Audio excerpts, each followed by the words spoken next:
Magandang umaga, tanghali, hapon at gabi. Kung ano oras naman ito napapanood, nagkamusta po kayo lahat. Kapuso, kapatid, kabarkada, kapamilya, mga katropa, mga kakosa, mga minamahal kong katumbong. Sana ay nasa safe at maayos po kayong kalagayan habang pinapanood itong ating munting video. So may issue po ang tungkol sa flood control na yan. So ngayon, kanya-kanyang bakayan, kanya-kanyang ano na po. Pero sa ibang pamamaraan ko po, titignan yung about dyan sa issue na yan. Kasi ito po okay, sige, nandiyan na yan. Ngayon, nagkakadamay-damay na so on and so forth. Pero ang sa akin po dito ay, dahil sa flood control na yan, sa anomalya, mga ghost projects na yan, maraming mga establishmento ang nasira. Maraming mga pangkabuhayan ang napinsala.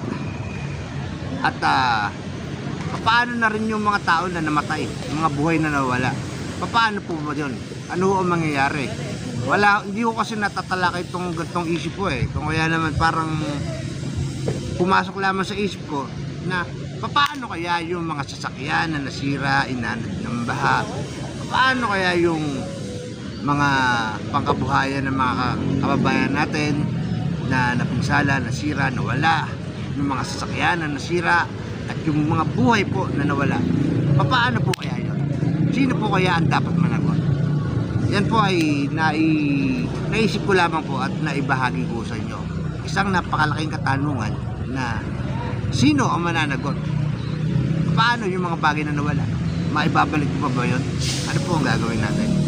Sana ay makaahon po ba sa Pilipinas at tumigil na po yung mga ganto-ganto mga korupsyon po. Yung pera ng taong bayan ay dapat po naibigay sa taong bayan, sa mamamayan ng sa Pilipinas na pamasa doon. Dahil yung tandaan, palagi may chance, huwag tayo mawalan pag-asa.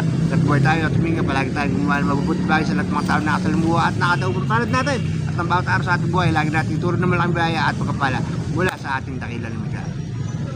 Pag-ibig at kapayapaan para sa bansang Pilipinas. Love you mga tumbok. Bye-bye. Paras ka pa, sige ba? Oh.